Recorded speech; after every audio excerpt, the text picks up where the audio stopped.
Hello! Nandito po tayo ngayon sa sasakyan na naman kasi kami ni Lloyd ay mamamasyal since yung aking mga meetings ay later this week.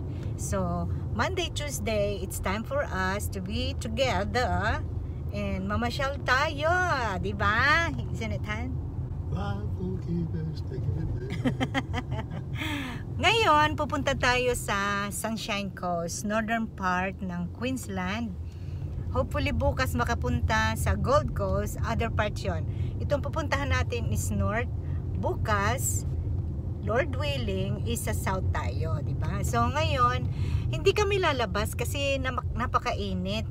So paglabas pa lang nga namin sa unit, ramdam na namin yung init. Kaya sa loob lang kami, baka sa Sunshine o sa shopping mall lang kami. Doon lang kami magstay at may paborito kaming kainan na pinupuntahan. Hindi naman kami kakain to the max. Paborito ni Lloyd yung dumpling. So, kaya pupunta tayo doon. Ngayon, magbiyahe-biyahe muna tayo. So, it will take I think 1.5 hours.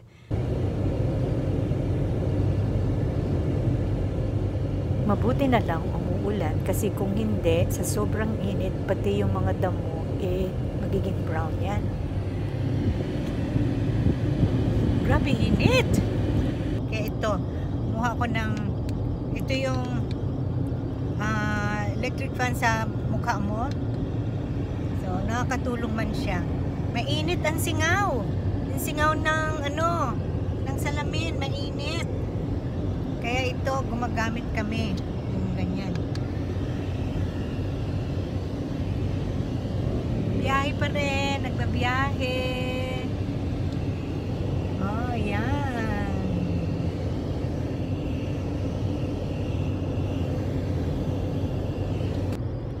Kain tayo ng candy para mawala ang pagkainip. Ay, ngipin! Pakain natin kay Lloyd.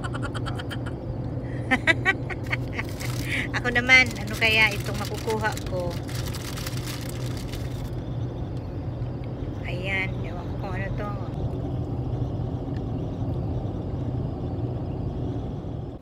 Ito naman yung maliit na theme park. Meron ding mga rides dito. So, minsan pumupunta kami dito.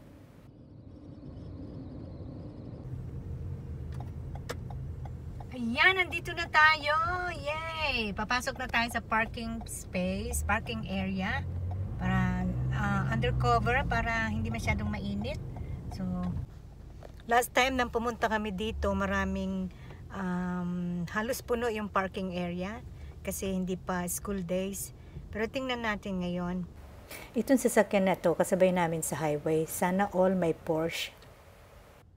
Ayan, nakapasok na kami sa first level. Pero we need to go up one more level. Kasi mukhang puno na dito. Kaya tuloy-tuloy yung aming pag-akyat. Ito na. So, akyat kami for another level. So, actually may nakuha kaming parking na ito. Which is really thankful kami dahil sa dami ba naman ng mga tao, meron pang lugar. Nakahanap kami ng parking, so akala namin mahirapan kami. So sa second level, mezzanine meron na. So baba na tayo, punta na tayo sa mall kasi napakainit dito.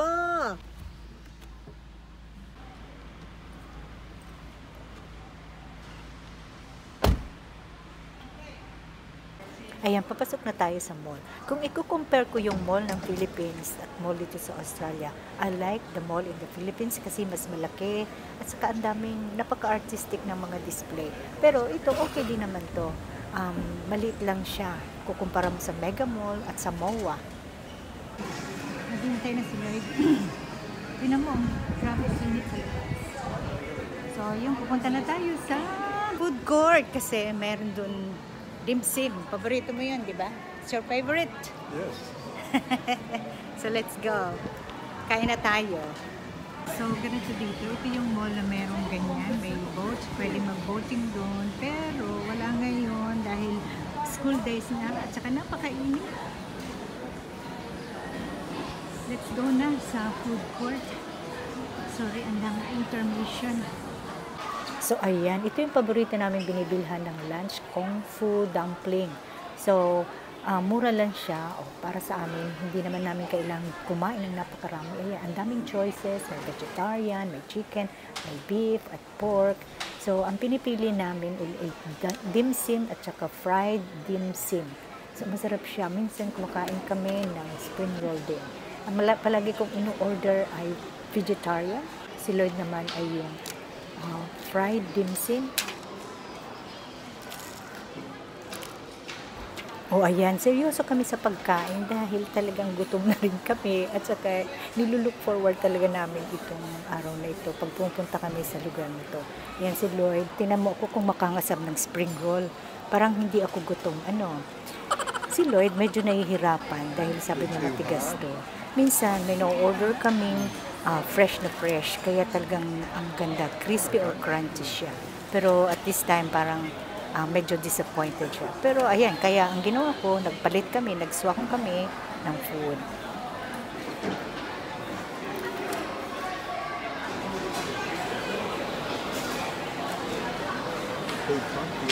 Huh? Very crunchy.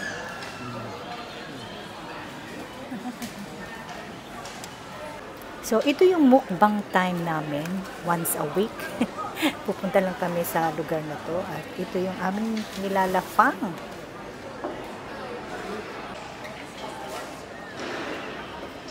Hindi nagtatapos dyan ang aming kain. So, tingnan nyo kung nasaan ako. Nasa muffin break. Kasi, ang gagawin namin, bibili kami ng coffee. Si Lloyd, gusto niya ng coffee.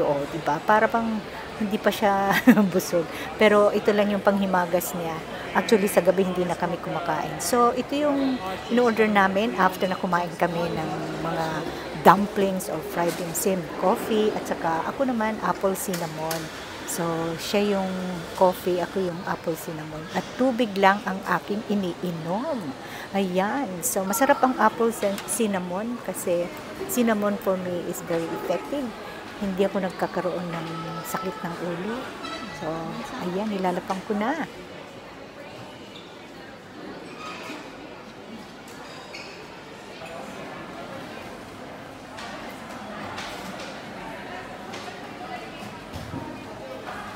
Na kaming kumain. Ngayon, pupunta kami sa isang lugar kung saan pwede kaming maupo at magbantay ng mga tao, manood ng mga tao, or mag-YouTube si Lloyd. Ako naman, pupunta sa mga shops, pero hindi ako bibili. Kaya ko to, hindi ako matutokso. Ayan, sige, maghanap na tayo ng upuan. Kung titingnan mo dito yung mga tao, okay lang yung mga naka-short o mga naka-chinelas. Ganyan dito. We'll go further. So, since si Lloyd ay nakahanap na ng upuan, so, syempre, ako ay dire-diretso at nag-window shopping. At ito yung bumulaga sa akin. Sa gitna ng shopping mall, merong isang punong kahoy, artificial. Sabi ko, bakit nagkaroon ng punong kahoy dito? Ang ganda niya kasi sabi dito is celebrate the sharing of love. Siguro, preparation na ng Valentine's Day. So, ang ginawa, kaya yung may mga lawit-lawit dyan. So, maglalagay ka ng notes kung sino yung gusto mong sulatan ng notes. So, ito, nagsulat ako para kay Lloyd. Ayan ang message ko sa kanya.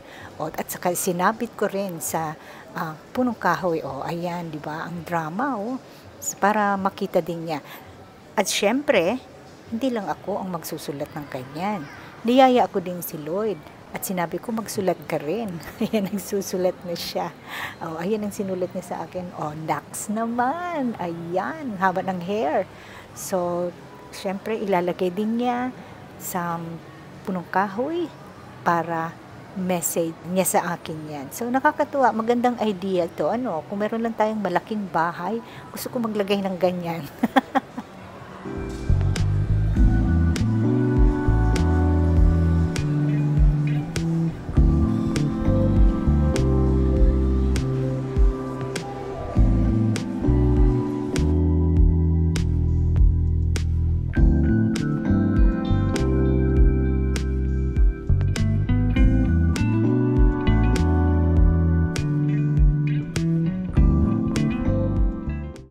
Pauwi na po kami. Hindi, paalis na kami dito sa mall. Nagpahangin lang kami. Nagpalamig pala. Salamat sa Diyos. Awa ng Diyos, hindi ako bumili. Ay, nagtagumpay ako sa Tugso. So, ayun, hindi namin alam kung saan kami pupunta. Where are we going, Han? Going to Mululaba. Going to Mululaba. Yo. So, that's, palagi namin pinupuntahan yun. Let's go!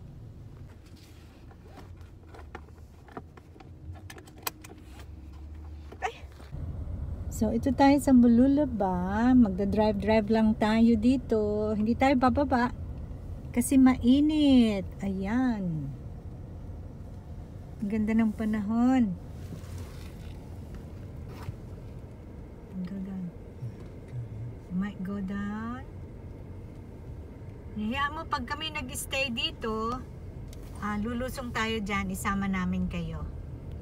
So, yan ang Mululaba or Alexandra Headland, part of Sunshine Coast.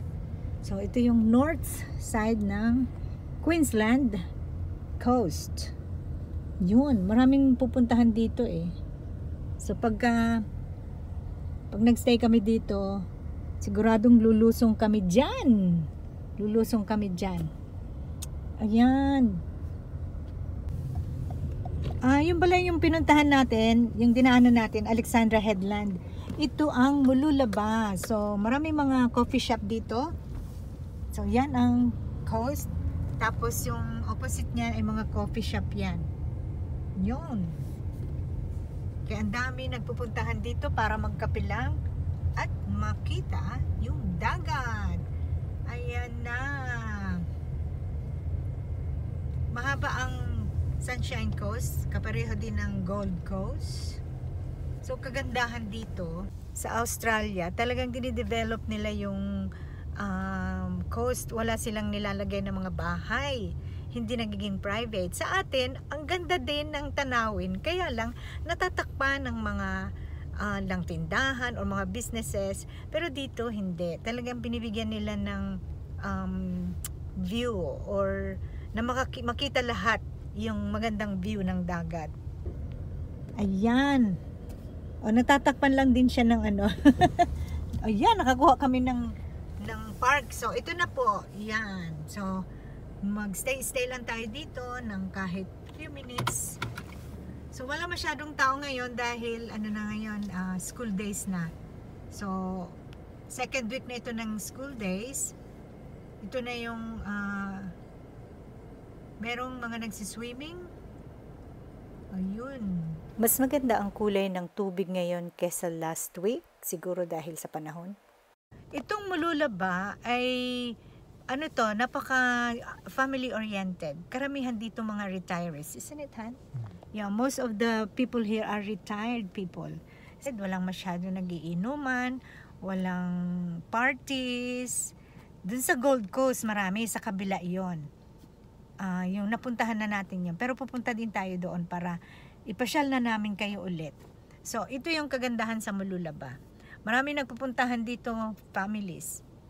Unlike sa Gold Coast, more on schoolies. May schoolies din dito pero hindi masyadong madami. Ang schoolies, yung mga year 12 na nag-graduate, November, December yon. So, ang ginagawa nila, since tapos na sila ng year 12, pwede na sila mag-party-party, mag-inuman. So, karamihan ang punta nila ay sa beach.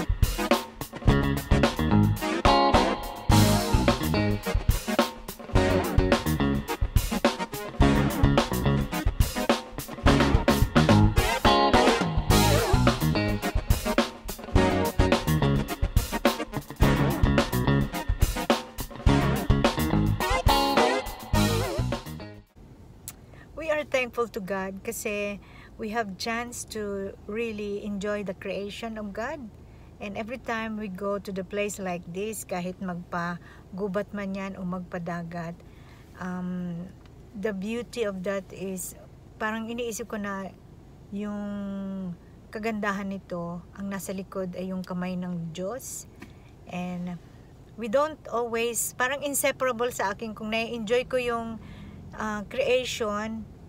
Naiisip ko talaga yung creator. Hindi ko pwedeng sabihin na enjoy mo lang yung creation, yung dagat, yung kalikasan, pero hindi mo maiisip yung creator. So hindi ko magawa iyon kasi alam ko lahat ng may lalang nito, ang nag-create nito, yung Diyos talaga. Yung iba, they believe that the one who did this is science, but no, God is more than the science.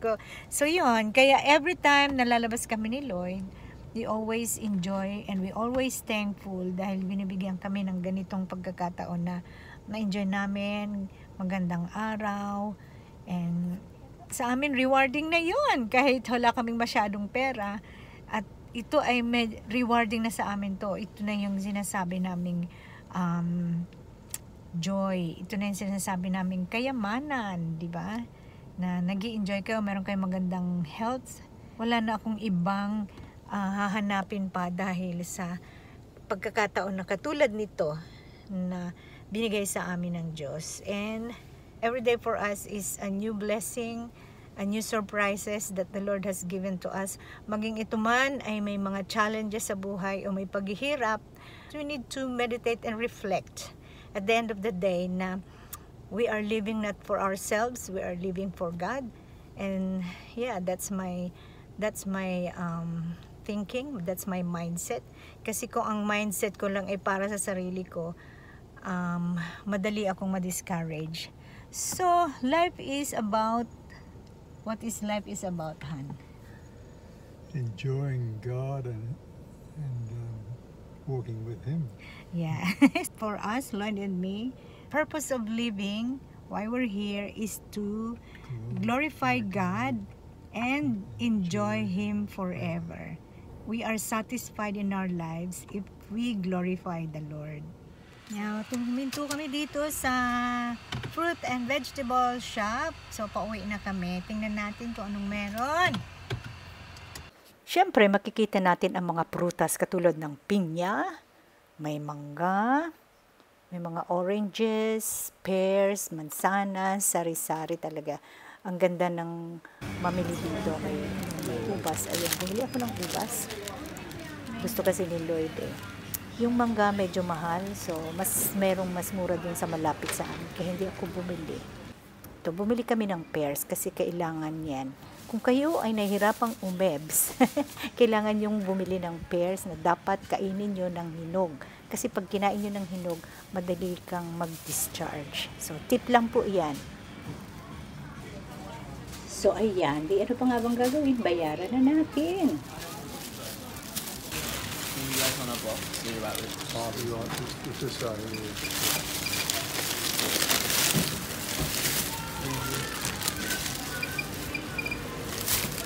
So, ayan. Siyempre, babayaran natin para makuha natin at madala natin.